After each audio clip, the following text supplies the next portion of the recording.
Haleluya, dalam berkat kemurahan Tuhan kita menikmati seluruh rangkaian hidup kita yang ditolong ditopang dalam 1 minggu ini tanpa kekurangan sampai hari ini. Tuhan memberkati kita. Amin. Minggu pertama kita peringati perjamuan. Kita memperingati kematian serta kebangkitan Tuhan melalui perjamuan suci yang akan kita terima. Mari kita dengan kusuk, dengan hikmat, mata yang terarah dan tertuju kepada Tuhan, kita beribadah kepada Dia pada pagi hari ini. Namun sebelumnya kita akan tundukkan kepala, kita berdoa terlebih dahulu. Kita datang kepada Tuhan. Bapa yang baik, Kau sangat mengasihi kami. Kau datang beribadah kepada Tuhan. Kau lahirkan kami, kuduskan, sucikan kami Tuhan, menjadi bencana yang siap untuk Engkau bentuk, menjadi bencana yang siap untuk Engkau olah Tuhan. Inilah kami yang sudah Tuhan pilih, yang Tuhan sudah panggil untuk melayani yang sucikan, kuduskan kami. Biar kuasa Tuhan mengalir sepanjang hari. Terima kasih dalam nama Tuhan Yesus Kristus. Haleluya. Amin.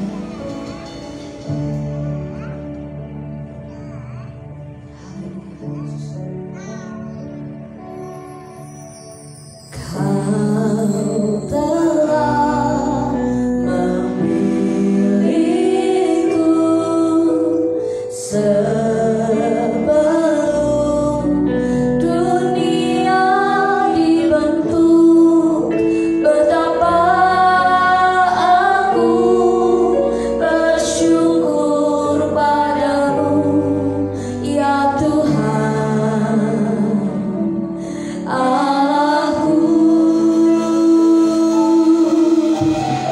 Kau telah memanggilku sebagai alat kerajaanmu. Betapa aku bersyukur padamu atas perbuatanmu.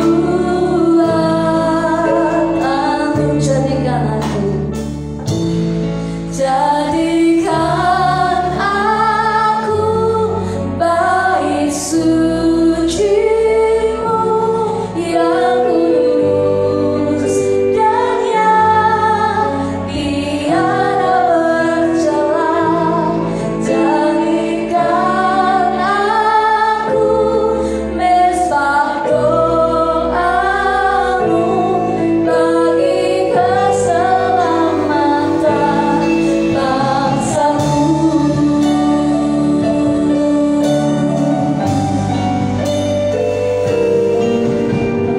Kau telah memilihku sebelum dunia dibentuk. Betapa aku bersyukur padamu, ya Tuhan Allahku. Kau telah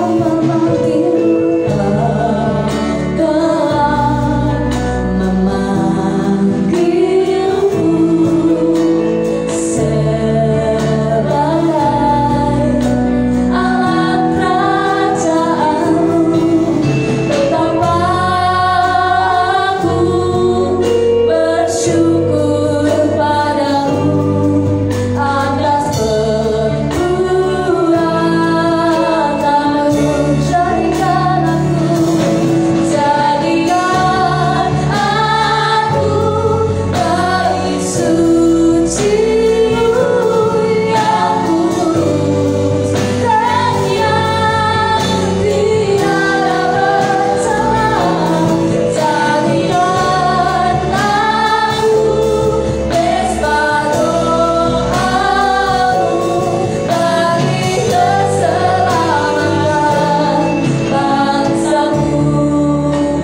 Siapa yang hari-hari ini rindu dibentuk Tuhan menjadi bencana-bencananya? Angkat hati, angkat suara, angkat tangan, beri yang terbaik buat Tuhan dalam ibadah pagi hari ini. Berikan ucapan syukur bahwa kita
Yesus. Yang siap katakan amin.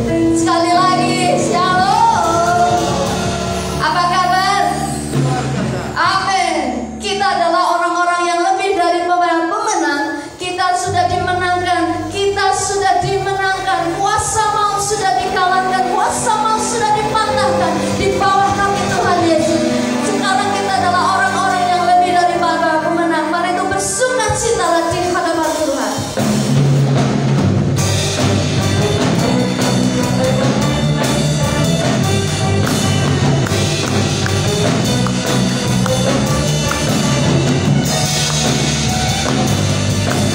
Kuasa maut telah dipatahkan.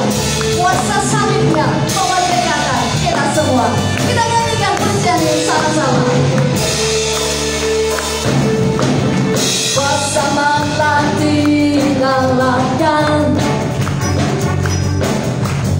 oleh darah anak domba Allah. Semua musuh telah ditaklukkan oleh kebangkitan Tuhan kita.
Kembali ke surga.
hari ini kami mau sama-sama mencari tahu apa yang Tuhan mau dalam hidup kami, dan kami mau belajar setiap kebenaran firman-Mu itu untuk menjadi bagian dalam kehidupan kami, Tuhan. Beri kami kekuatan untuk mengerti dan melakukannya, Tuhan. Di mana hari ini, Tuhan, kami percaya bahwa Engkau sanggup melakukan segala perkara dalam kehidupan. Tidak ada yang mustahil bagi orang yang percaya.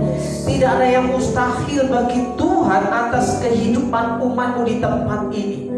Mungkin hari-hari ini sedang mengalami pergumulan yang berat, sedang mengalami sakit penyakit, sedang mengalami tantangan dan masalah yang hebat. Namun kami tahu punya Tuhan yang dahsyat dan luar biasa, sehingga Engkau hari ini berperkara dalam kehidupan umat-Mu, Tuhan. Terima kasih, Tuhan. Terima kasih.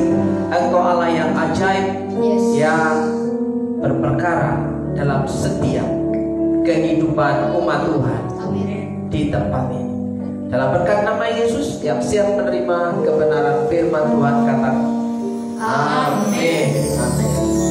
Silakan duduk Bapak Ibu dan Saudaraku.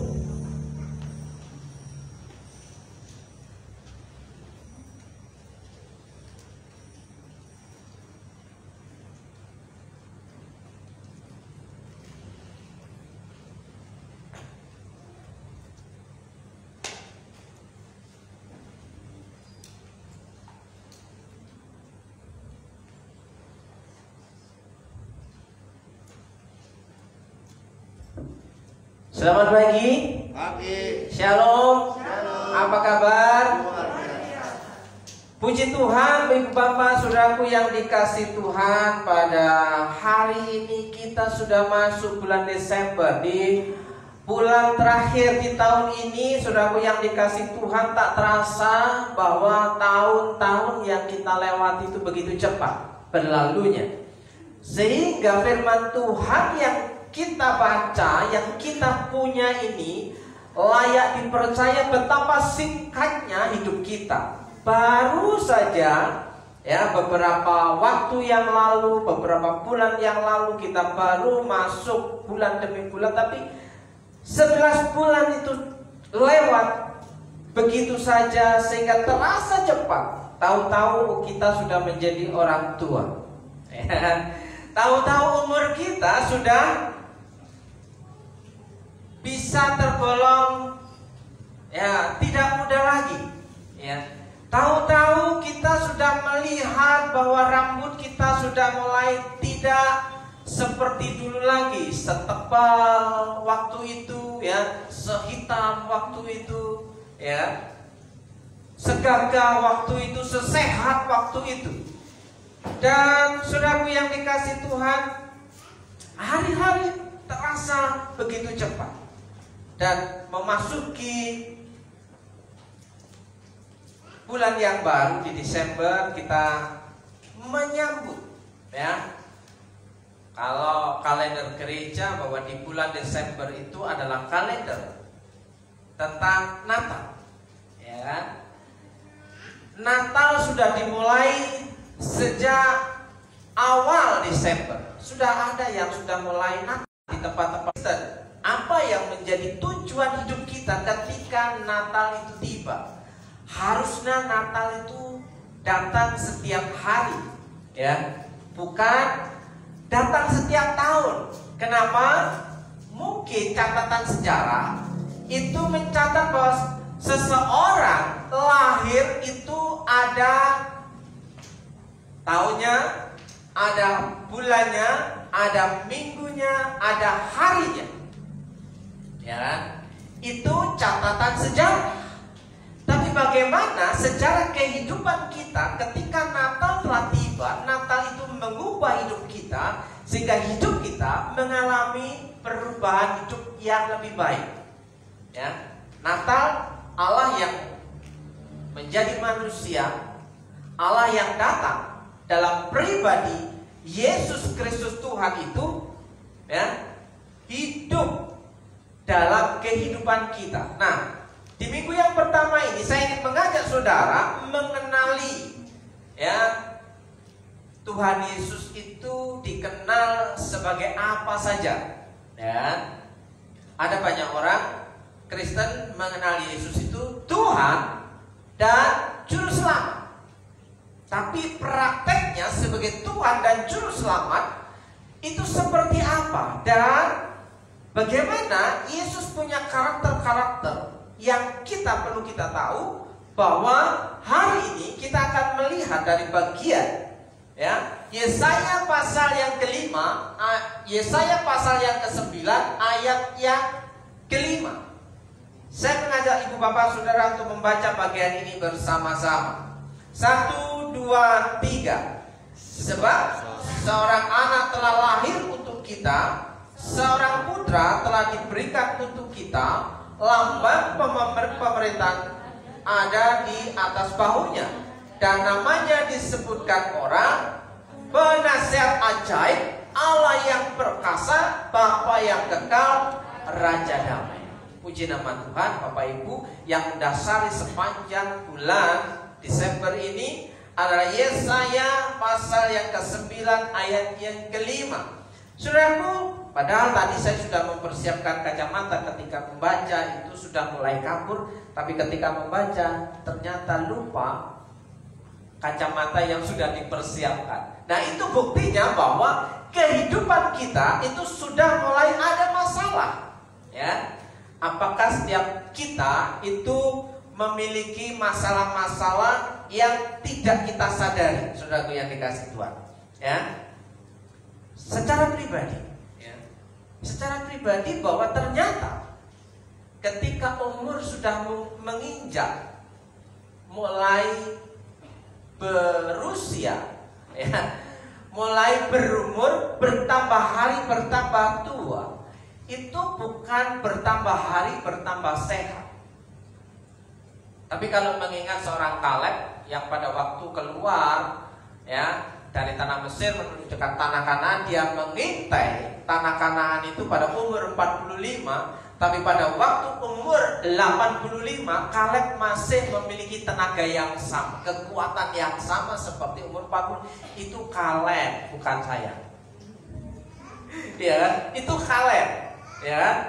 Ketika berperang, merebut tanah Kanaan umur 45, tenaganya perkasa, dia kuat, gagah, pemberani.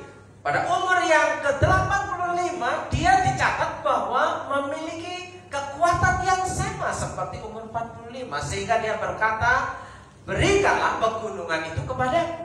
Pada umur 85, Kaleb masih meminta sebuah proyek untuk kerajaan Tuhan, yaitu apa? Untuk menduduki sebuah pegunungan. Nah, itu Kaleb. Bagaimana dengan kita? Bagaimana dengan saudara? Apakah saudara 5 tahun yang lalu dengan kondisi hari ini, apakah masih tetap punya kondisi yang sama primanya dengan waktu itu? Waktu itu saya tanpa kacamata, saya bisa melihat dengan jelas. Pada jarak dekat, saya bisa membaca dengan jelas tulisan sekecil apapun. Tapi sekarang sudah mulai ada bayang-bayang. Ketika melihat yang jauh sudah mulai kelihatan bayang-bayang. Itu tandanya bahwa kehidupan kita mengalami yang namanya degradasi. Degradasi itu apa? Mengalami yang namanya penurunan kualitas. Saudara dan saya semakin hari akan mengalami penurunan kualitas.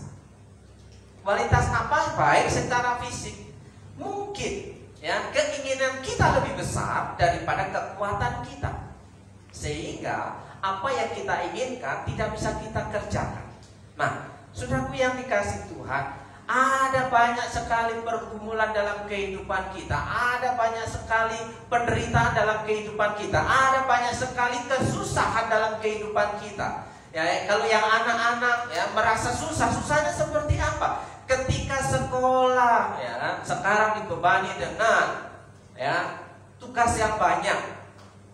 Pada zaman saya dulu sekolah itu berangkat pagi sekitar jam 7, pulang sekitar jam 12. Itu sudah bisa sampai rumah. Jam 1 sudah bisa main-main.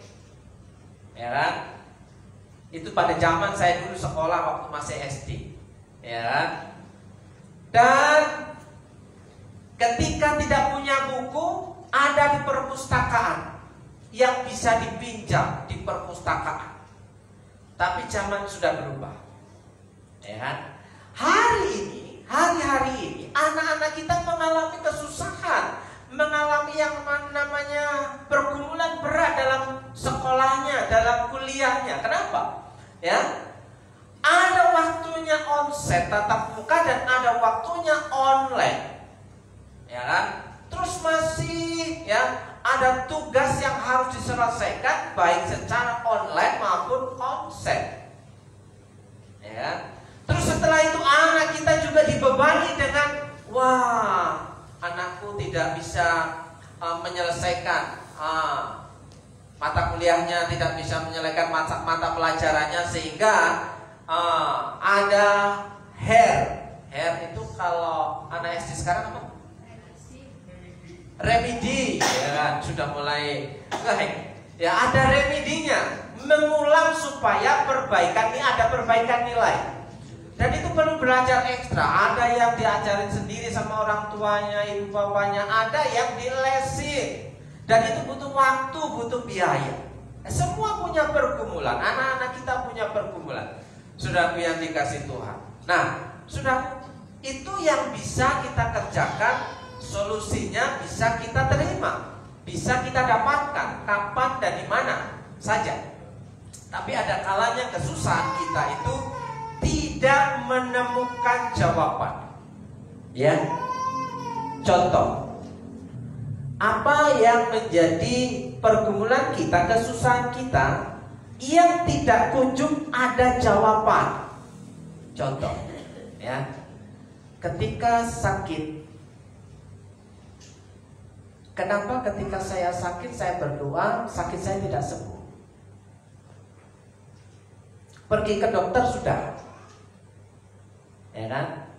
Minum obat sudah, terapi sudah, ya kan? Tambah pijet sudah, ya kan? Konsultasi sudah, berdoa sudah, pantangan sudah, ya, pantang makan, ya kan? Sudah ada banyak item. Tapi kok terasa yang saya rasakan sakit itu kok tidak kunjung-kunjung sembuh.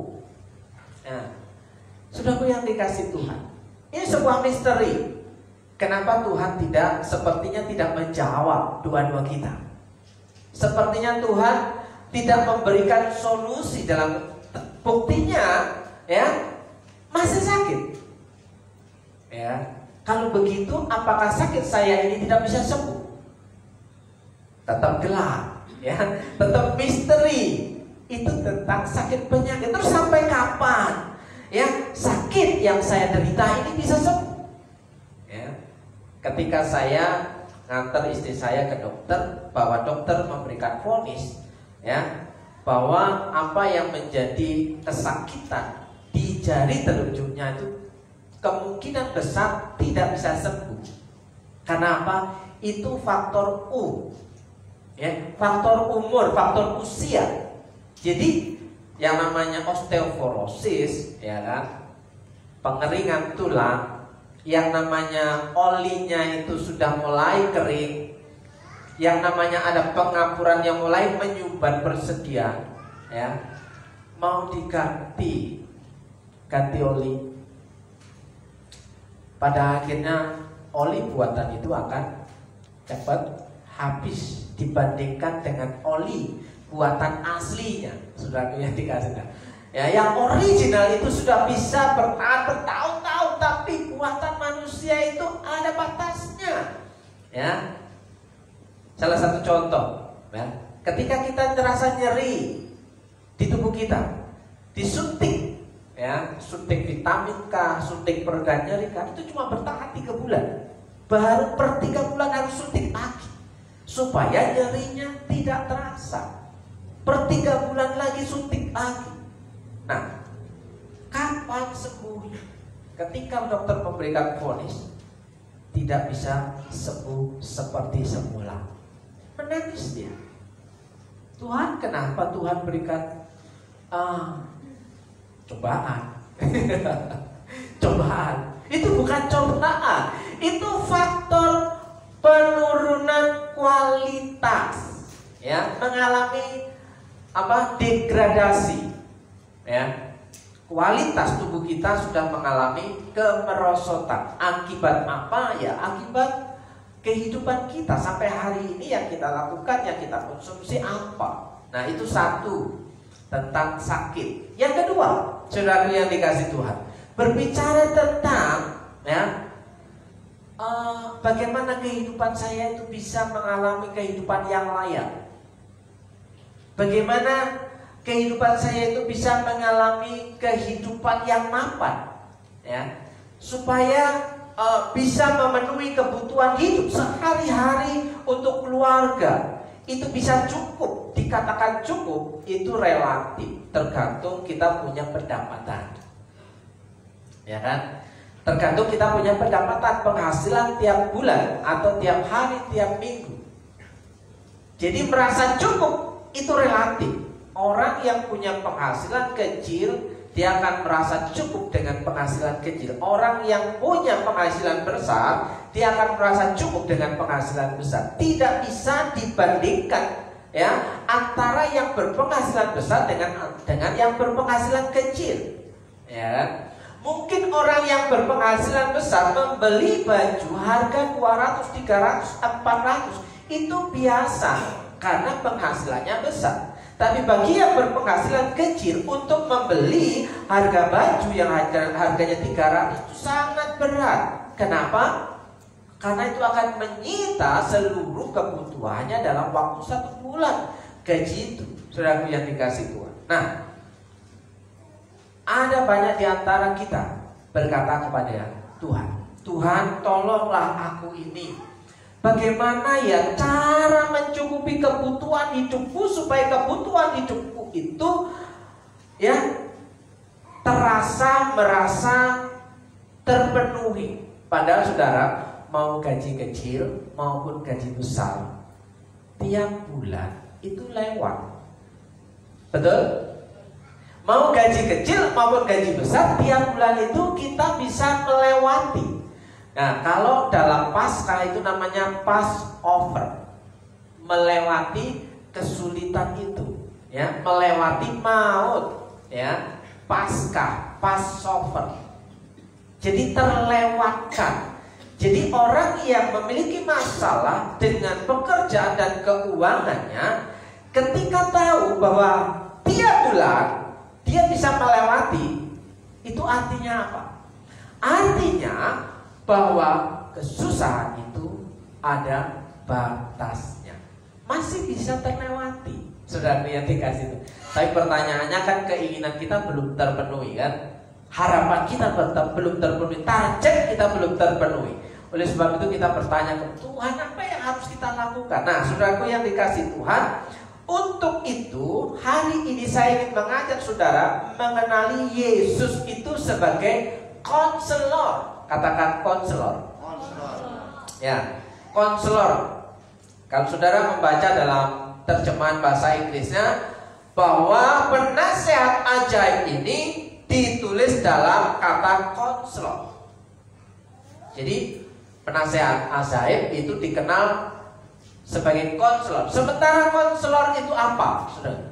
Yesus yang kita kenal adalah Yesus yang adalah Tuhan. Bagaimana kita mengenali Tuhan? Yang dalam satu cirinya, ya, dalam satu karakternya, dalam satu pribadinya, dalam satu statusnya, dia memiliki kualitas, ya, kualifikasi. Ya, kita mengkualitaskan Tuhan kok kurang ajar, ya? Enggak, karena apa yang terjadi di dunia ini merepresentasikan Tuhan. Buktinya kita diciptakan segambar dan serupa dengan Allah. Jadi Allah itu bisa ada gambarannya. Oh, segambar dan serupa dengan Allah. Saya bisa merasa sedih, Allah bisa merasa sedih kan? Saya bisa sukacita, Allah bisa sukacita kan?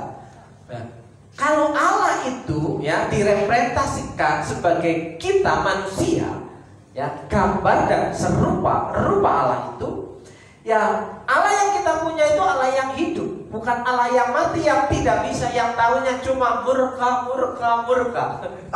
Ya, Allah yang murka. Ya. Apakah cuma itu yang dirasa Tuhan kita? Ya, bukankah kita gambaran, ya, wajah Kristus ada di sini, misalnya kan, gambaran dari Tuhan kita. Makanya kita mengenali bahwa salah satu ciri pribadi dari Yesus Kristus Tuhan itu penasehat ajaib, yaitu seorang konselor. Konselor itu adalah istilah yang ditujukan untuk tenaga profesional yang memberikan layanan dalam bidang konseling. Jadi seorang tenaga ahli profesional dalam bidang konseling. Sementara konseling itu apa? Konseling itu komunikasi dua arah antara konselor dan konseli.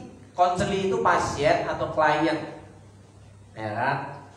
Jadi seorang konselor, penasehat ajaib ini yang dikenal oleh kita bahwa Yesus datang itu sebagai penasehat ajaib, sebagai konselor.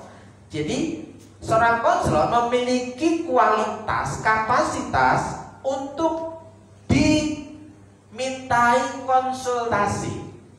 Jadi, oh ternyata Tuhan kita itu seorang konsultan. Ya, selain konselor dikenal juga konsultan. Bagaimana kita konsultasi dengan Tuhan? Nah, kalau orang konseling, orang konsultasi itu identik kita bertanya kepada Tuhan, menceritakan pergumulan kita kepada Tuhan apa yang menjadi masalah hidup kita, ya. Kepada konselor, kepada konsultan itu kita bukan meminta sesuatu, tapi kita menceritakan pergumulan kita. Terus nanti apa nasihatnya? Nah, saudaraku, kalau kita hari-hari ini menemukan jalan buntu, menemukan kesulitan dalam hidup ini, sudah berpuluh-puluh tahun, sudah 5 tahun, sudah 10 tahun, Tuhan, kok belum ada jawaban ya? Tuhan, kok belum ada jawaban? Tuhan, aku lelah loh. Tuhan, sepertinya aku sudah burn out. Burn out itu apa? Sudah hangus harapan itu. Sudah tidak ada dayanya lagi. Nah, saudaraku, yang bagaimana kita? Kok Tuhan gak bicara-bicara ya? Kok Tuhan gak ngomong-ngomong ya? Padahal aku sudah menceritakan masa, aku sudah memberikan laporan kepada Tuhan. Kok Tuhan seolah-olah diam ya? Nah, ini karakter di dalam dunia konseling, atau seorang pembimbing yang mempunyai keahlian dalam melakukan konseling. Jadi Tuhan Yesus yang kita kenal sebagai Yesus Kristus Tuhan dan Juru Selamat itu, ia datang sebagai seorang konselor, ya, sebagai seorang konsultan, sebagai seorang pembimbing, ya, yang ahli di bidangnya. Makanya ada yang namanya konseling Kristen, ya. Ilmu konseling Kristen itu berbeda dengan konseling dunia. Saudaraku yang dikasih Tuhan, ya, dalam catatan saya begini. Tanggung jawab konselor dalam proses konseling adalah mendorong untuk mengembangkan potensi klien atau pasien, ya, atau konseli agar pasien, konseli atau klien itu mampu bekerja efektif, produktif, dan menjadi manusia yang mandiri. Jadi, ketika kita konsultasi kepada Tuhan, itu diharapkan kita itu menjadi orang yang bisa produktif, orang yang bisa efektif, dan orang yang bisa mandiri. Ya, mandiri itu bisa melakukan usaha sendiri, ya, sudah tahu jalan yang harus ia tempuh atas dasar bimbingan nasihat dari konselor agung kita. Dan Loh, kapan kita bisa konsultasi ke Tuhan? Itu pertanyaan penting. Kapan kita bisa konsultasi kepada Tuhan? Loh, kapan Tuhan ngomong sama saya? Nah, persoalannya, kita bertanya seperti itu, kita lupa Tuhan itu sudah berfirman sempurna. Ya, dikatakan bahwa orang Kristen itu mempercayai Alkitab ini apa? Firman. Alkitab ini adalah firman Tuhan yang tertulis, ya, tidak boleh ditambahi, tidak boleh dikurangi. Nah, kalau firman yang sudah tertulis ini cukup. Ini beritanya isinya tentang berita tentang Tuhan Yesus, mulai dari Kejadian sampai dengan Wahyu. Jadi kalau kita ingin, ya, mendengar Tuhan berbicara dalam kehidupan kita, kita harus membaca firman Tuhan itu, supaya kita tahu apa maksud Tuhan dalam kehidupan kita. Nah, kadang-kadang kita tidak bisa mengerti 100%, kita tidak bisa paham apa maksud firman Tuhan ini. Apakah hanya sekedar cerita?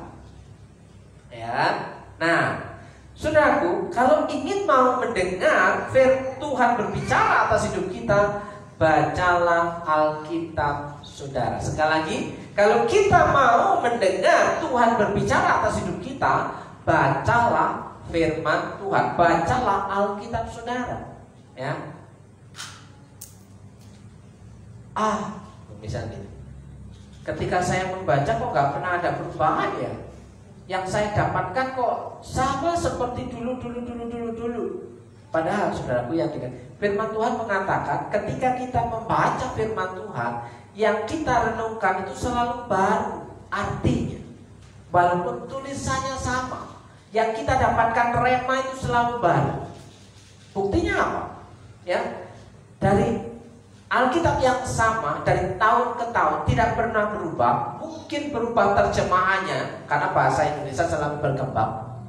Yang dikatakan orang di luar sana bahwa Alkitab kita ini Alkitab yang selalu berubah-ubah, padahal maknanya tetap sama, hanya mengikuti perkembangan bahasa Indonesia kekinian. Ya, maknanya tetap sama. Nah, oke. Saudaraku yang dikasih Tuhan, dari sini kita mau melihat Tuhan. Jadi yang Tuhan mau dalam hidupku itu apa? Setiap Natal berlalu begitu saja. Setiap Natal berlalu begitu saja. Setiap Natal berlalu tiba-tiba terasa tiba-tiba sekonyong-konyong sudah tua, lalu ya kita mati. Apa yang menjadi makna dari hidup kita? Ibu bapak, saudaraku yang dikasih Tuhan, bagaimana kita mempersiapkan anak-anak kita untuk masuk dalam perkembangan zaman yang semakin hari semakin sulit. Nah, saudaraku yang dikasih Tuhan, kita masuk kembali ke sini, bahwa di samping itu tujuan konseling adalah agar pasien itu mencapai kehidupan berdaya guna untuk keluarganya, untuk gerejanya, untuk masyarakat, untuk bangsanya. Sementara kita mau periksa diri kita, kita baru nyampe mana? Ya kan? Apakah kita baru keluarga atau diri kita yang belum beres? Ya kan? Diri kita yang belum beres. Berdaya guna untuk diri sendiri, ya, kalau sudah mengalami pemulihan, ya, baru bisa berdaya guna. Ya, untuk keluarga kita apakah ada daya manfaatnya? Untuk gereja apakah ada manfaatnya? Untuk masyarakat sekelilingnya apa ada manfaatnya? Boro-boro untuk bangsa. Iya kan? Lalu untuk tetangga aja belum kok.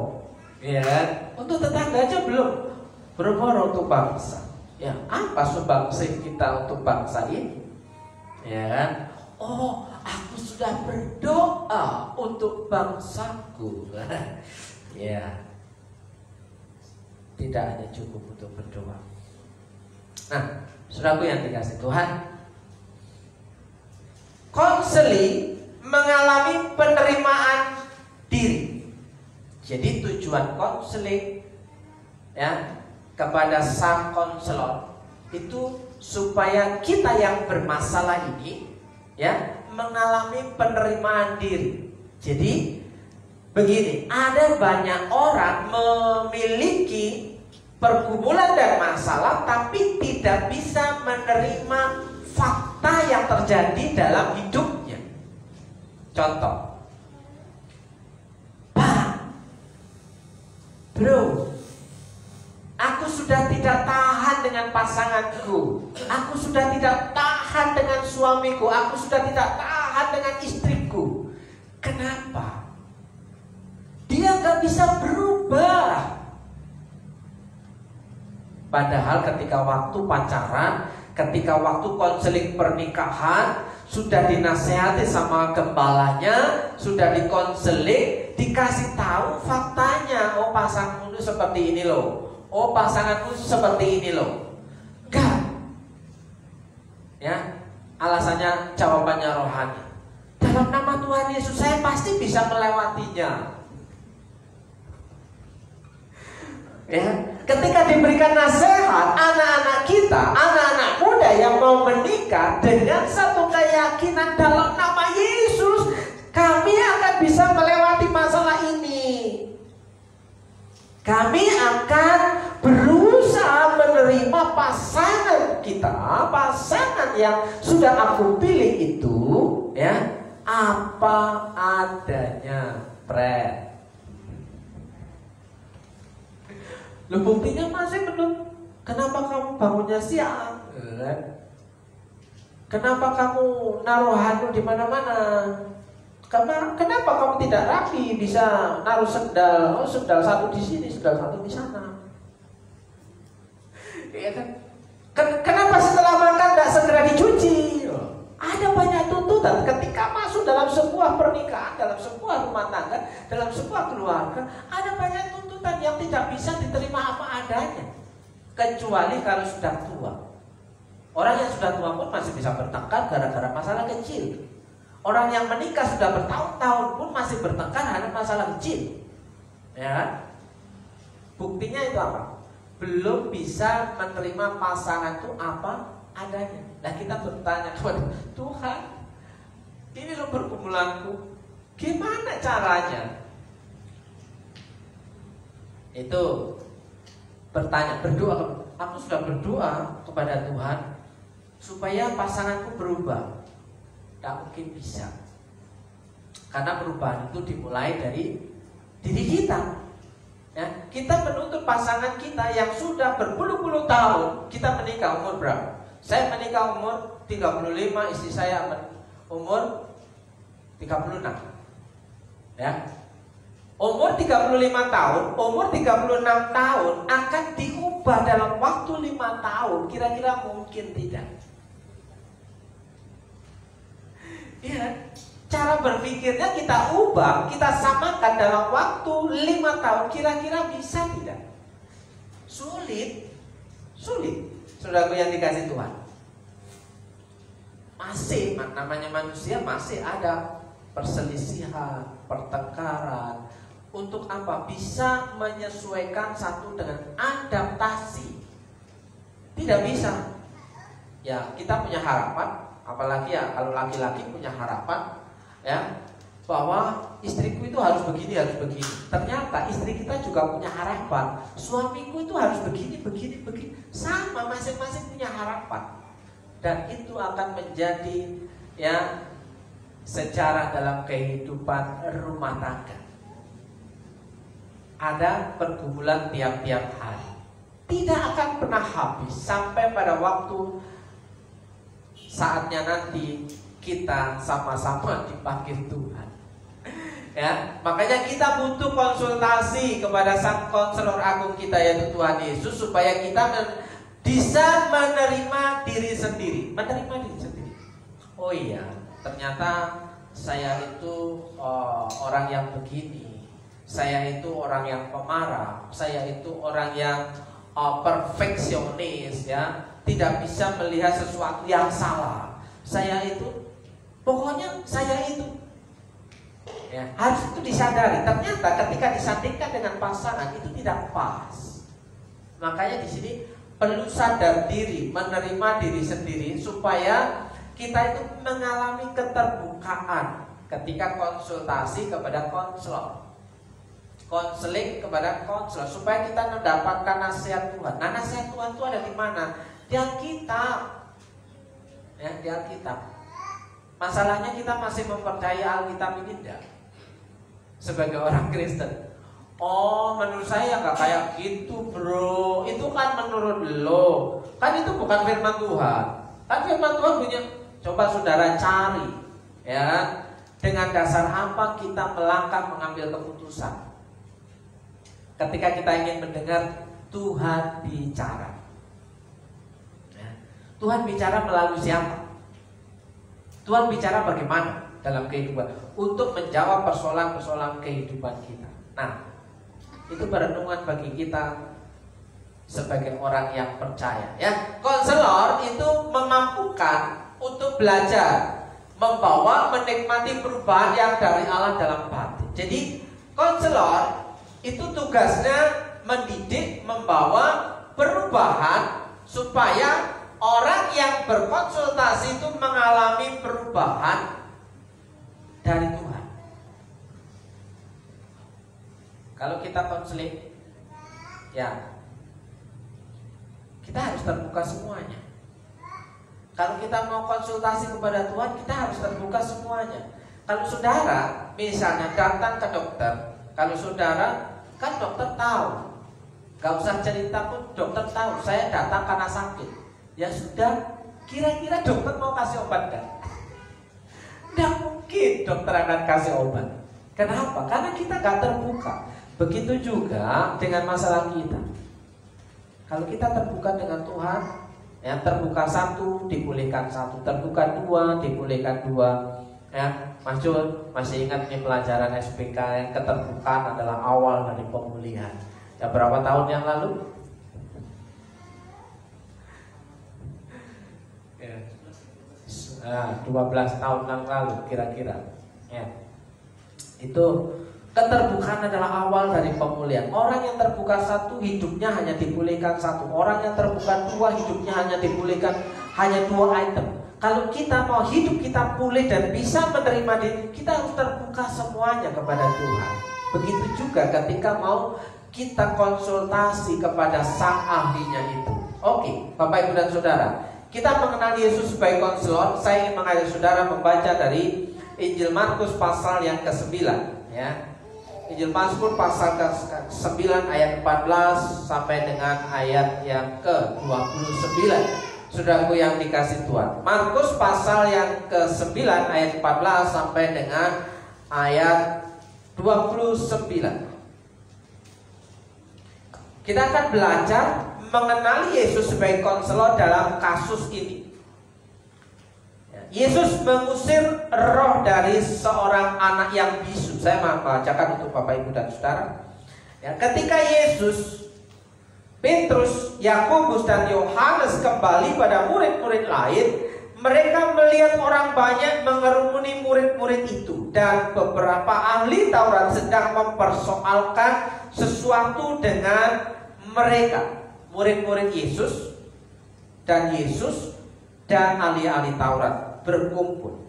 Pada waktu orang banyak itu melihat Yesus, tercenganglah mereka semua dan bergegas menyambut Yesus. Lalu Yesus bertanya kepada mereka, apa yang kamu persoalkan dengan mereka? Berarti saudaraku, di sini ada persoalan yang terjadi. Apa yang kamu persoalkan dengan mereka? Yesus bertanya kepada para muridnya, apa yang sedang kamu persoalkan dengan ahli-ahli Taurat itu? Ya kan? Kata seorang dari orang banyak itu, Guru, anakku ini kubawa kepadamu karena ia kerasukan roh yang membisukan. Ada seorang bapak yang punya anak, ya, yang kerasukan roh yang membuat dia bisu. Ya, dan setiap kali roh itu menyerang dia, roh itu membantingkannya ke tanah. Lalu mulutnya berbusa, giginya bekertakan, dan tubuhnya menjadi kejam. Aku sudah meminta kepada murid-muridmu supaya mereka mengusir roh itu, tetapi mereka tidak dapat. Jadi ada kasus, ada seorang anak yang kerasukan roh jahat, itu mengalami masalah, ya, kejang-kejang, mulutnya berbusa, ya, giginya berkertakan, ya, membating-bating, itu menyakiti dirinya sendiri, ya. Mereka membawanya kepada murid-murid Yesus, tapi mereka tidak dapat. Murid-murid Yesus tidak dapat menyembuhkannya, ya, dikatakan demikian. Aku sudah meminta kepada murid-muridmu supaya mereka mengusir roh itu. Murid-murid Yesus tidak dapat mengusir roh jahat itu. 19. Maka kata Yesus kepada mereka, hai kamu angkatan yang tidak percaya, berapa lama lagi aku harus tinggal di antara kamu? Berapa lama lagi aku harus sabar terhadap kamu? Bawalah anak itu kemari.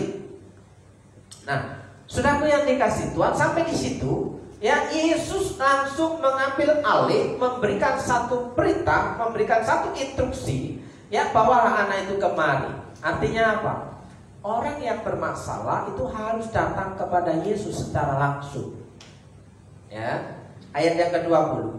Lalu mereka membawanya kepadanya. Waktu roh itu melihat Yesus, anak itu segera dikoncang-koncangnya, dan anak itu terpelanting ke tanah dan terguling-guling, sedang mulutnya berbusa. Lalu Yesus bertanya kepada ayah anak itu, sudah berapa lama ia mengalami ini?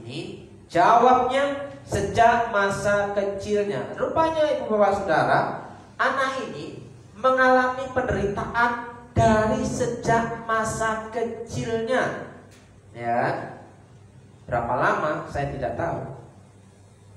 Dan seringkali roh itu menyeretnya ke dalam api ataupun ke dalam air untuk membinasakannya.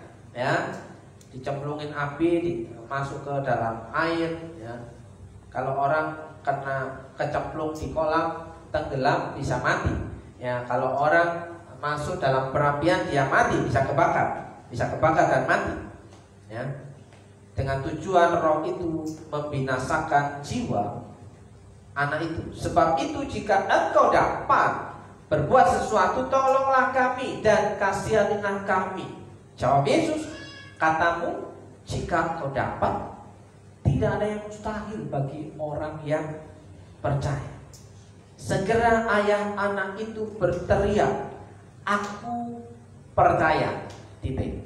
Tapi ada kalimat selanjutnya, tolonglah aku yang tidak percaya ini. Awal-awalnya saya bingung. Aku percaya.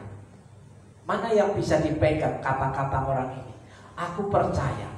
Tolonglah aku yang tidak percaya ini. Mana yang dipegang kata-kata ini? Aku percayanya, tapi apakah aku yang tidak percaya ini? Nah, saudaraku yang dikasih Tuhan, ternyata di sini untuk percaya kepada Tuhan Yesus pun masih diragukan. Harusnya siap, aku percaya Tuhan. Harusnya begitu. Kalau dalam konteks percaya sungguh-sungguh. Tapi di sini jawabannya aneh. Aku percaya. Tolonglah aku yang tidak percaya. Dua hal yang berbeda. Awalnya percaya, tapi kemudian tidak percaya. Ya seperti pada waktu kita berdoa kepada Tuhan, Tuhan, aku percaya Aku Allah yang hebat, Engkau Allah yang luar biasa, Allah yang dahsyat, Engkau sanggup menolong aku dalam nama Yesus. Gak dijawab. Sekarang khawatir, takut, stres, ya kan? Di sini aku percaya, tolonglah aku yang tidak percaya ini. Jadi ada dua gabungan antara percaya dan tidak percaya. Itu siapa? Kebanyakan kita semua mengalami hal yang sama, ya kan? Tuhan tolong aku percaya Tuhan. Apalagi nasihat-nasihat orang rohani, ya. Nasihat-nasihat orang rohani, percaya saja Tuhan pasti tolong, ya kan? percaya saja, Tuhan pasti tolong. Pokoknya kamu percaya aja. Tuhan, perjalanan hidup selanjutnya sampai di sini, kok nggak kunjung datang pertolongan itu? Ya kan? Ketika jualan, kok nggak laku-laku ya? Ya, ketika bekerja, kok pendapatannya nggak bertambah-tambah ya? Ya kan? Sudah melamar sana sini, kok nggak ada yang menerima ya? Nah, mulai khawatir. Tuhan gimana toh? Tuhan gimana toh? Sebenarnya Tuhan bisa gak sih nolong saya? Sebenarnya Tuhan bisa gak sih nolong? Kadang-kadang kalau sudah mulai stres itu seperti itu. Ingat kisahnya Yunus. Ketika dia lari ke Niniwe, ketika disuruh untuk memberitakan kabar baik kepada orang-orang Niniwe, Niniwe itu orang-orang yang jahat. Hampir semuanya dikatakan, ya. Yunus diutus untuk menyampaikan kabar baik, ya, untuk keselamatan orang-orang Niniwe. Yunus marah, cemburu, enak aja orang jahat semua mau diselamatkan, harusnya gua dong yang diselamatkan duluan. Kayak gitu, ya. Akhirnya Yunus apa? Pergi ke Niniwe dengan sebuah kemarahan. Ya, hai orang-orang Niniwe, kalau kau tidak bertobat kamu akan dihancurkan, ditunggak balikkan. Kasar loh pemberitaan firman yang dikatakan oleh Yunus. Pada suatu ketika Yunus ngambek sama Tuhan. Ya, dia ngambek terus ada di bawah sebuah pohon. Jadi dia berteduh dari sinar terik panas matahari di bawah sebuah pohon, ya kan? Ketika pohonnya itu, ya, dimakan ulat, ya, habis sehingga kepanasan lagi, dia marah. Terus Tuhan tanya, layakkah engkau marah Yunus? Layak, kan? Ada nggak di antara kita yang kayak gitu?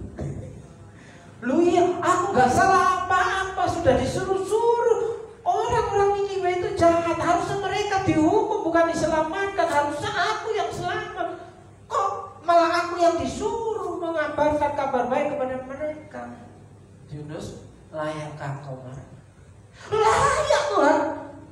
Yunus satu-satunya orang yang bisa membentak Tuhan. Loh, baca Alkitab saudara kalau gak percaya, bahwa Yunus adalah satu-satunya orang yang ketika Tuhan tegur, Yunus, layakkah kau marah? Layak. Nah, Yunus itu, tapi Yunus dipakai Tuhan secara luar biasa loh, walaupun kayak gitu. Seluruh penduduk Niniwe bertobat semuanya, selamat semuanya. Padahal dia kasar loh, ya. Tapi saya nggak bisa meniru kayak Yunus. Saya nggak bisa kayak Yunus. Mungkin sedikit-sedikit ada. Ya, oke, kembali ke sini. Mengenal Yesus sebagai konselor. Dalam bacaan kita sampai di mana tadi? Ayat yang ke kamu lihat 24.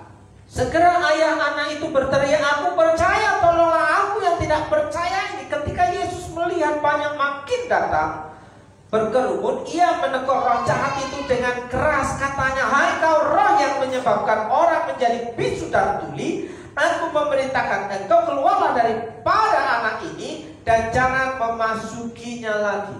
Jadi prinsip konseling yang dilakukan Yesus itu berbeda dengan prinsip konseling yang dilakukan oleh konselor dunia. Ya. Orang yang kerasukan setan datang kepada Tuhan Yesus bisa sembuh, bisa terbebas. Tapi orang yang kerasukan setan datang ke konselor dunia nggak sembuh. Ya, karena akan dikasih resep. Ya, beda dengan orang yang ada dalam Tuhan. Di situ dibawa kepada Tuhan, Yesus bilang keluar kau, ya, keluar kau. Rupanya yang menerjemahkan ini orang Batak. Ya, keluar kau. Kalau yang orang Jawa pasti terjemahannya nggak keluar kau, silakan keluar. Iya kan? Kak sopan. Ingat, yang menerjemahkan Alkitab bukan hanya orang Jawa, tapi berbagai suku. Jadi ada orang Batak, orang Jawa, orang China, ya kan? Jadi masing-masing orang punya karakter. Mungkin pada waktu itu timnya adalah orang Batak. Keluar kau. Oke. Lalu keluarlah roh itu sambil berteriak dan menggoncang-goncang anak itu dengan hebatnya. Anak itu kelihatan seperti orang mati, sehingga banyak orang yang berkata ia sudah mati. Jadi orang yang kerasukan setan ketika ditengking dalam nama Yesus oleh orang-orang yang berdoa, yang melakukan pelayanan pelemasan, maka orang yang kerasukan setan itu akan langsung lemes.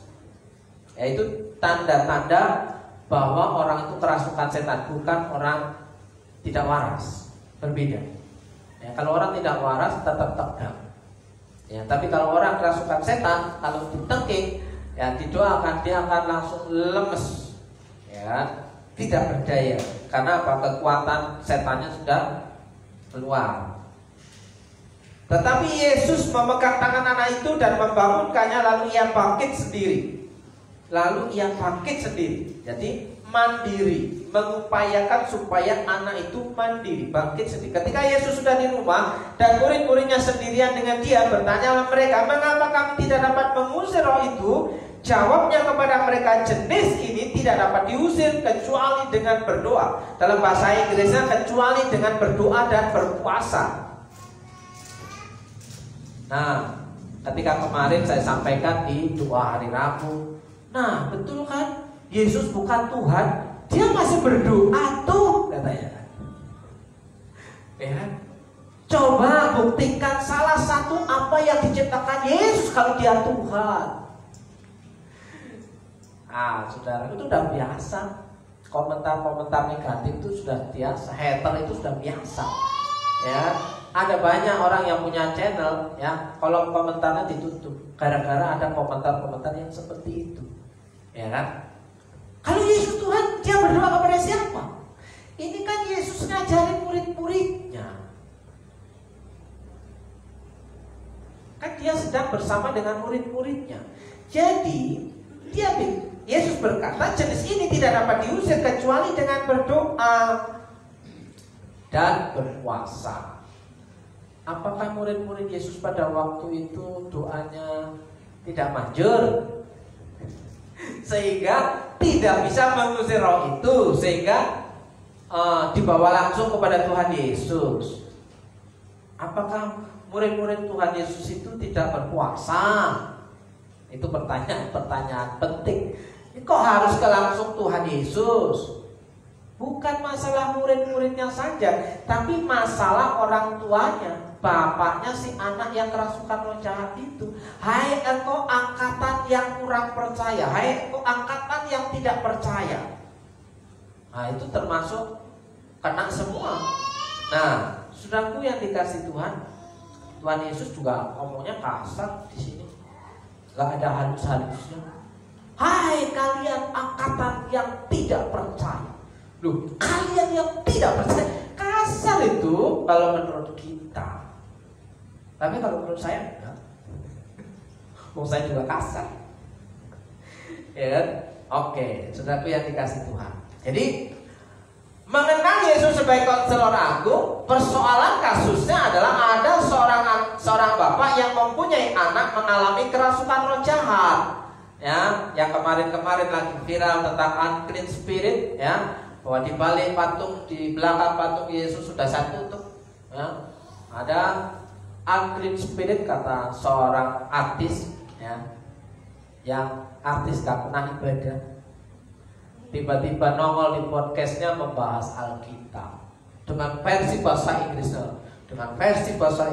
pintar bahasa Inggrisnya, tapi gak sekolah Alkitab, tapi sudah berani membahas Alkitab. Nah, hati-hati ketika saudara menerima pengajaran dari YouTube, ya. Saudara boleh membaca, tapi saudara harus kembali kepada Alkitab saudara dan siapa pembimbing rohani saudara. Karena mereka bisa menyesatkan hidup saudara sebagai orang Kristen. Karena mereka belum gereja, belum tentu punya pelayanan, tapi punya profesi sebagai YouTuber Kristen.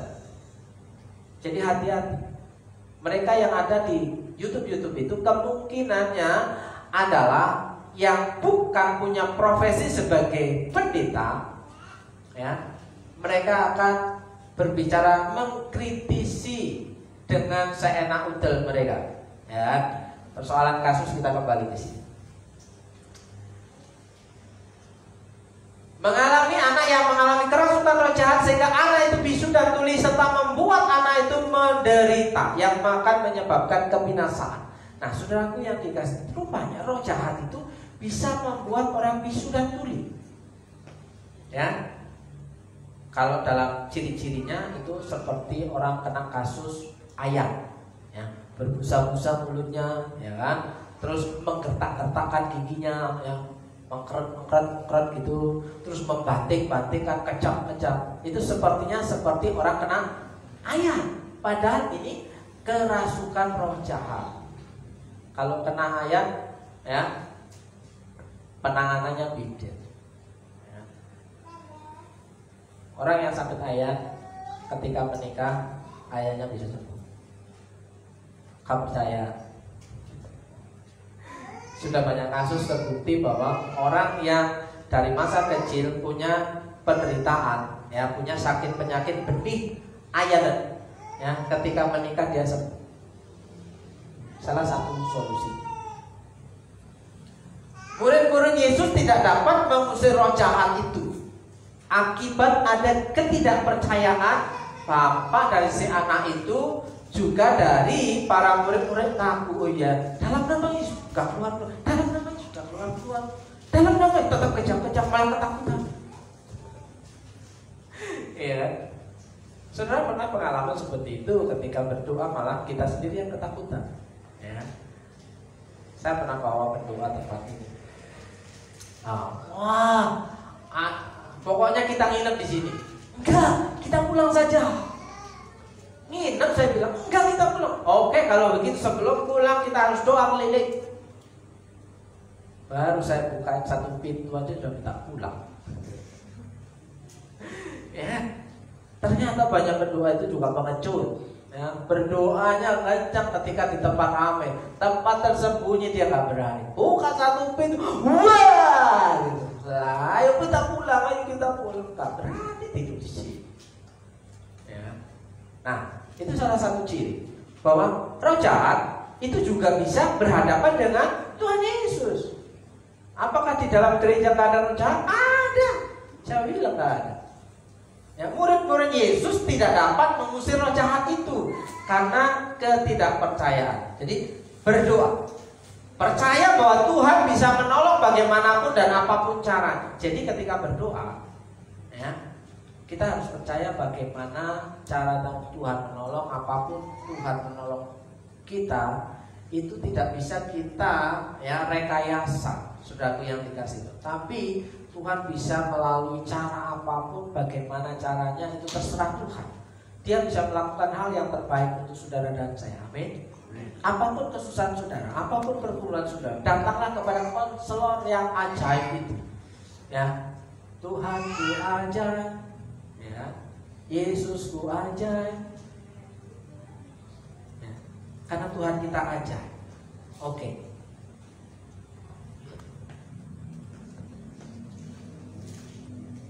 Spasi. Oh, macam. Masalah ketidakpercayaan. Sebelum kita menikmati perjamuan Tuhan, Bapak Ibu dan Saudara, atasi dulu masalah ketidakpercayaan. Apakah kita benar-benar berdoa kepada Tuhan? Kalau kita berdoa kepada Tuhan itu, kalau mengenal Yesus sebagai konselor, kita mengharapkan Tuhan itu memberikan nasihat, memberikan jalan keluar, memberikan perintah. Jadi bukan memerintah-perintah Tuhan, tapi Tuhan yang memerintah dalam kehidupan kita. Dalam kasus ini, ya, apa yang harus aku lakukan, apa yang harus aku perbuat. Nah, atasi masalah ketidakpercayaan supaya tidak seperti murid-murid Yesus pada waktu itu tidak bisa mengusir roh jahat. Ya, tolonglah kami dan kasihanilah kami jika Engkau dapat, Tuhan. Jangan begitu lagi. Ya, tolonglah aku, ya, aku percaya Tuhan, tapi tolonglah aku yang tidak percaya. Ya, pokoknya Tuhan tolonglah, mau kapan tetap Tuhan tolonglah aku. Pokoknya sampai kapan Tuhan tolonglah aku. Nah, itu namanya ketekunan iman. Tuhan kapan sembuhnya? Kalau nggak sembuh juga nggak apa-apa. Kan begitu. Ya, Tuhan, kapan Tuhan mau panggil aku? Mau hari ini, besok atau kapan? Nah, apapun yang Tuhan mau lakukan, kita siap di situ. Ya, atasi masalah ketidakpercayaan ini. Terakhir, keterbukaan adalah awal dari pemulihan.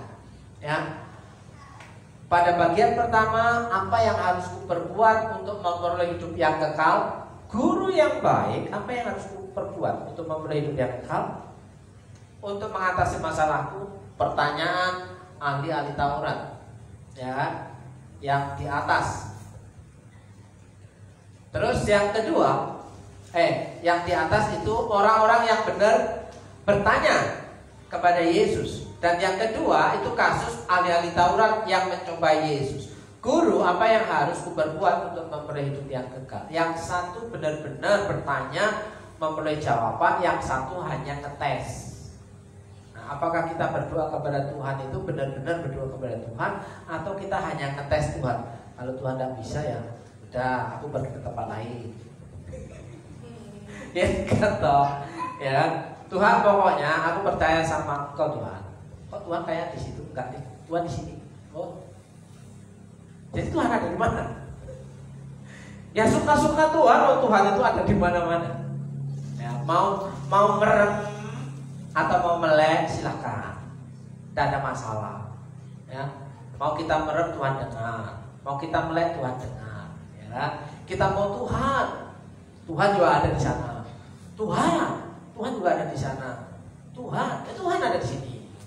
Jadi Tuhan itu Immanuel, ya, Natal Immanuel. Jadi keterbukaan adalah awal dari pemulihan. Atasi masalah keterbukaan ini. Apakah kita mau terbuka dengan Tuhan, ataukah kita mau terbuka dengan orang yang kita anggap bisa kita percaya untuk tahu masalah kita, ya, ataukah kita cukup pendam sendiri? Ya, hati-hati saudaraku. Kalau seseorang yang memendam masalah sendiri dan tidak kuat, ya, dia akan mengalami yang namanya depresi. Kenapa? Sampahnya nggak keluar, nggak kebuang. Tapi kalau sampahnya itu keluar, kebuang, ya, dia bisa cerita, ya, ke orang yang dapat dia percayai, maka dia akan mengalami kelepasan, kelegaan, dan hidupnya mengalami kebebasan. Datanglah kepada Tuhan, Sang Konselor itu, ya, terbukalah kepada Tuhan, maka Ia akan mengampuni setiap pelanggaran dosa kita. Amin. Tuhan Yesus adalah konselor agung kita. Amin. Mari kita sama-sama memperingati perjamuan Tuhan pada hari ini, ya, di mana kita mengingat Tuhan sudah mati di kayu salib. Di dalam berita Natal ada berita kematian. Saudara yang dikasih, jangan lupa bahwa kehadiran Tuhan, kedatangan Tuhan ke dalam dunia ini dengan satu tujuan, untuk melakukan karyanya di kayu salib. Jadi di dalam berita Natal kelahiran selalu ada berita kematian Yesus di kayu salib. Karena di kayu salib, ya, Yesus mati, dikuburkan, dia akan bangkit pada hari yang ketiga. Ya, di situ dia akan naik ke surga, di mana di surga sampai hari ini dia mengutus Roh Kudus untuk membuat hidup kita memiliki kekuatan untuk tetap percaya kepada Tuhan. Saudara, mari mempersiapkan diri. Pemain musik GL Singer silakan maju ke depan.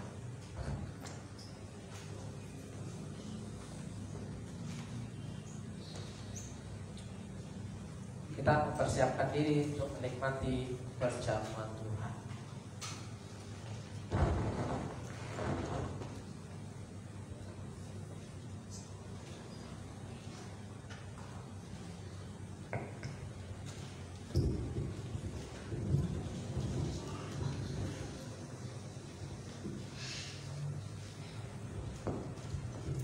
Jika saudara hari ini benar-benar mempercayai Tuhan Yesus sebagai Sang Konselor Agung, apa yang menjadi pergumulan saudara, apa yang menjadi masalah hidup saudara, ceritakanlah itu di hadapan Tuhan.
Berita tentang salib Tuhan, di mana di dalam salib itu korban penebusan dilakukan oleh Yesus Kristus Tuhan, Allah yang menjadi manusia, supaya kita yang berdosa ketika menerima Dia sebagai Tuhan dan Juru Selamat yang sudah bangkit dari antara orang mati, itu menerima penyucian diri, menerima kebebasan dari dosa-dosa dan pelanggaran kita. Apakah kita sadar hari ini kita butuh Tuhan, bahwa kita adalah orang-orang yang layak dimurkai oleh Tuhan, tapi karena Yesus sudah mati untuk kita, maka kita menjadi orang-orang yang dibenarkan oleh karena kematian Kristus itu.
Perjamuan Tuhan, mengingat akan pengorbananmu di kayu salib. Engkau sudah mati buat kami semua ketika kami masih belum percaya kepada Tuhan.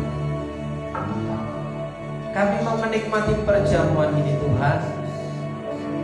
Apa yang menjadi janji firman-Mu Tuhan genapi dalam setiap umat yang percaya bahwa kematian Yesus mengubahkan kehidupan.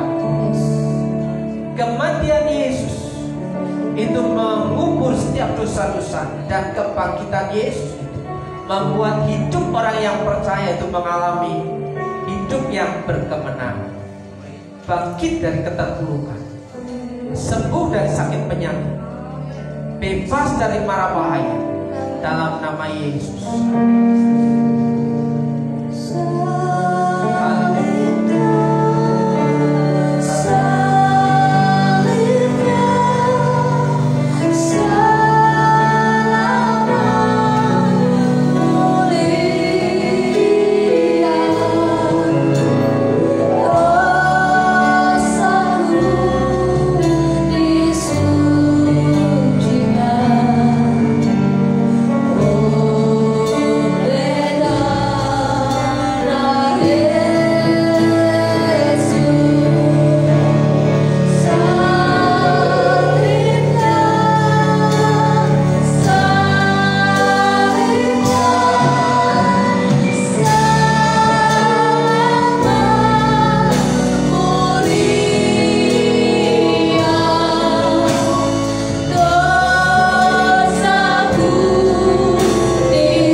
Saudaraku yang dikasih Tuhan, pada hari ini kita akan menerima perjamuan Tuhan dengan makan roti dan minum anggur perjamuan yang melambangkan tubuh dan darah Kristus yang sudah dikorbankan di kayu salib sebagai ganti hukuman atas kita yang berdosa ini.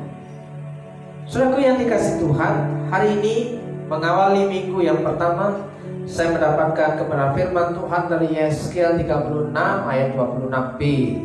Dan aku akan menjauhkan dari tubuhmu hati yang keras, dan ku berikan kepadamu hati yang taat. Haleluya. Rupanya kekerasan itu membuat kita semakin hari jauh daripada Tuhan. Dibutuhkan hati yang lembut untuk bisa taat kepada Tuhan. Dipersilakan 3 orang yang sudah menerima berkat firman Tuhan di roti perjamuan, dipersilakan. Saya mendapatkan Lukas 6 ayat 38b. Sebab ukuran yang kamu pakai untuk mengukur akan diukurkan kepadamu. Ukuran yang kita pakai untuk mengukur sesuatu dalam hidup kita, itu yang akan Tuhan pakaikan dalam kehidupan kita. Jika kita percaya bahwa Tuhan sanggup melakukan hal yang besar, maka kita akan mendapatkan hal yang besar. Jika kita mempercayai Tuhan tidak bisa melakukan apa-apa, maka kita juga tidak akan bisa menerima apa-apa. Percayai Tuhan dengan sungguh-sungguh. Yang kedua,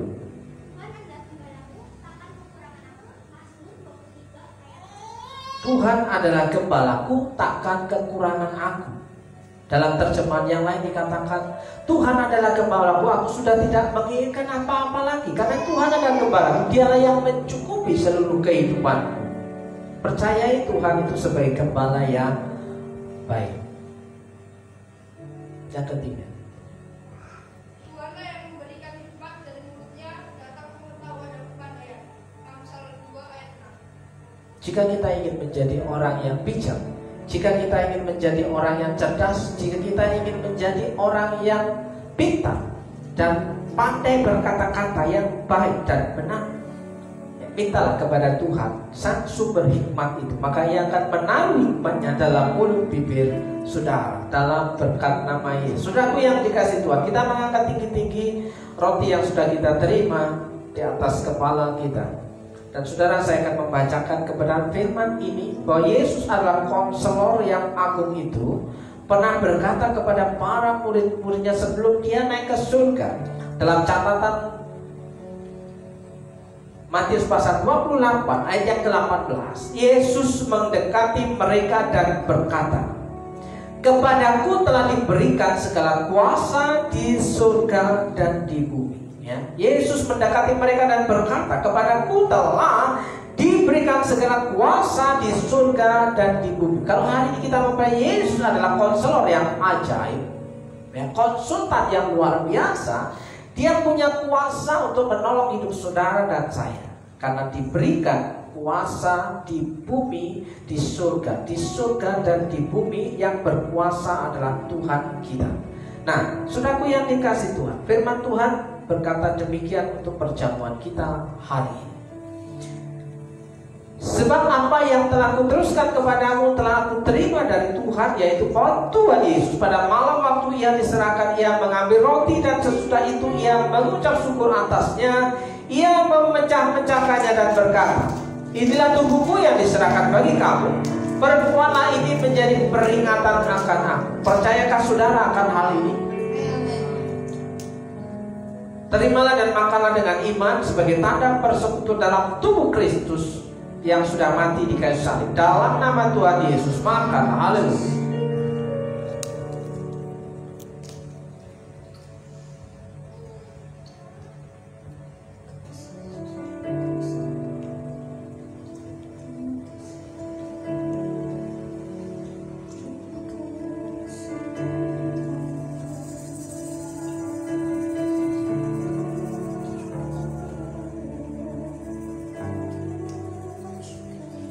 Seperti lagu pujian yang kita nyanyikan barusan, bawalah Yesus dekat salibmu, air hidup dan darahmu, sucikan hatiku. Kita mempercayai bahwa darah Kristus itu menyucikan dosa-dosa kita dan pelanggaran kita. kita angkat tinggi-tinggi di atas kepala.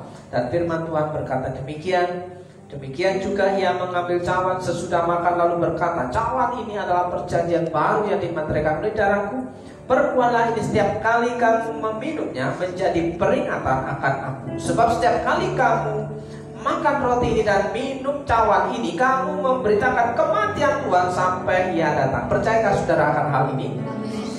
Dalam nama Yesus terimalah dan minumlah dengan iman sebagai tanda persekutuan dalam darah Kristus yang tercurah di kayu salib. Dalam nama Yesus minum.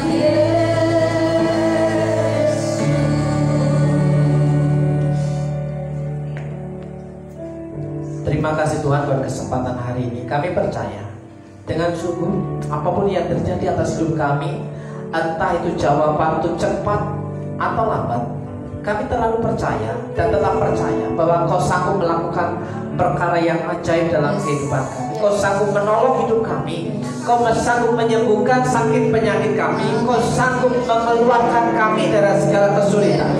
Dalam berkat nama Yesus, Engkau sanggup memberkati hidup kami, memberkati pekerjaan kami, umat-Mu yang ada di tempat ini.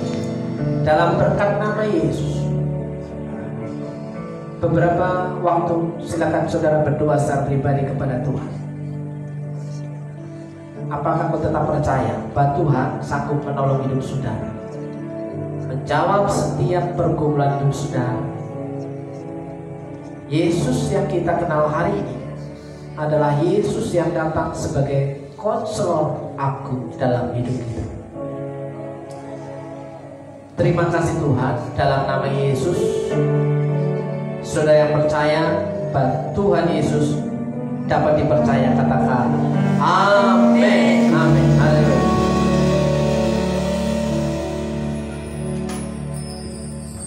Silakan duduk kembali Bapak Ibu yang dikasihi Tuhan. Kuasa darah dan kuasa salibnya benar-benar nyata dan berkuasa dalam hidup kita. Kita dipulihkan dan kita dilayangkan.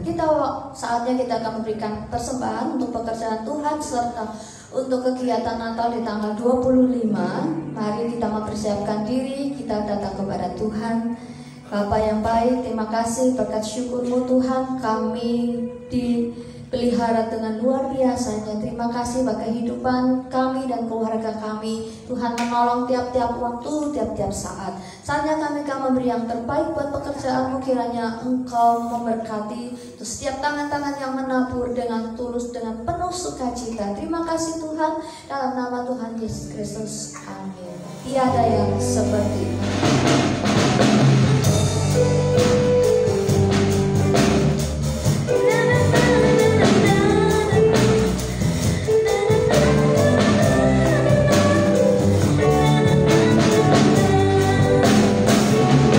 tiada yang seperti Engkau, begitu mengasihiku. Kau Tuhan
Puji nama Tuhan, sebelum kita menutup mengakhiri ibadah kita hari ini, saya menjemput Bapak Ibu Saudara untuk bangkit berdiri. Satu pengumuman untuk Bapak Ibu dan saudaraku yang dikasih Tuhan. Puji nama Tuhan bahwa Pucipto yang sedang ada di Rumah Sakit Margono sudah melewati masa operasinya dan menunggu pemulihan yang terjadi. Belum tahu kapan pulang. Oh, hari ini dinyatakan sudah boleh pulang. Puji nama Tuhan. Terima kasih untuk doa-doa Bapak Ibu dan Saudara untuk ibunya Mas Ugul. Ya. Terus Bapak Ibu dan Saudaraku yang dikasih Tuhan, mari kita sama-sama berdoa sekali lagi supaya pemulihan itu terjadi setiap saat, setiap waktu. Mari kita berdoa. Terima kasih Tuhan buat sepanjang hari ini, sepanjang minggu ini yang boleh kami lewati. Kami percaya bahwa Engkau Allah yang berdaulat atas hidup kami. Tidak ada yang mustahil bagi orang yang percaya. Dan perkara-perkara ajaib itu bisa terjadi dalam kehidupan umat-Mu di tempat ini. Sesulit apapun yang menjadi masalah dan pergumulan setiap umat Tuhan di tempat ini maupun di mana saja yang sedang mengikuti ibadah, kami percaya Tuhan sanggup memberkati dengan segala kebaikannya dan kelimpahannya. Dalam berkat nama Yesus, bersyukur buat Pucipto. Kami mau berdoa secara khusus kiranya Tuhan memulihkan kesehatannya pasca operasi. Berikan kesehatan yang ekstra dan jamah di dalam berkat nama Yesus. Pulihkan organ tubuhnya yang rusak. Berikan hati yang penuh sukacita dan damai sejahtera sehingga dapat menikmati hari-hari tuanya bersama dengan anak, cucu dan menantunya. Dalam berkat nama Yesus. Berdoa buat sepanjang minggu ini bagi saudara-saudara kami yang sedang mengalami pergumulan, apa yang menjadi pergumulannya, yang sedang mengalami sukacita, apa yang menjadi sukacitanya dalam hidupnya. Kiranya Tuhan jamah dan lawan. Berikan pertolongan Tuhan dan tepat pada waktunya sehingga nama Tuhan dimuliakan dalam hidupnya. Terima kasih Bapak, terima kasih. Kami juga berdoa setiap hati umat Tuhan yang hari ini sama-sama menghadap Tuhan Sang Konselor yang ajaib untuk mempersiapkan diri bukan hanya setiap akhir tahun, namun kami mau dan rindu Tuhan menjadi bagian dari komunitas kerajaan Allah di mana Allah bertata dalam hidup kami di sepanjang minggu-minggu yang kami lewati. Kami mau menyambut Natal dengan hati yang baru, sukacita yang baru, damai sejahtera di mana Allah bertata dalam hidup kami. Terima kasih Tuhan, terima kasih. Jadikan kami alatmu dan jadikan kami berkat untuk banyak orang. Dalam berkat nama Yesus.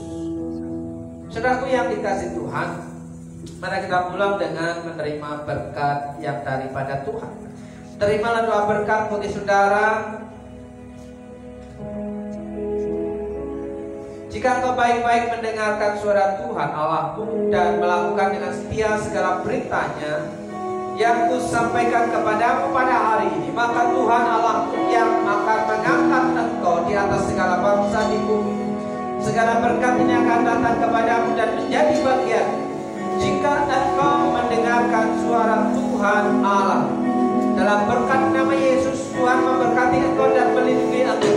Tuhan menyinari engkau dengan wajahnya dan memberi engkau kasih karunia. Tuhan menghadapkan wajahnya kepadamu dan memberi engkau damai sejahtera. Dalam berkat nama Yesus, engkau yang sedang bergumul dengan masalah hidupmu, kiranya Tuhan hari-hari ini sedang bekerja berperkara dan menjamah hidupmu, memulihkan hidupmu. Dalam nama Yesus, Tuhan memberkati hidupmu.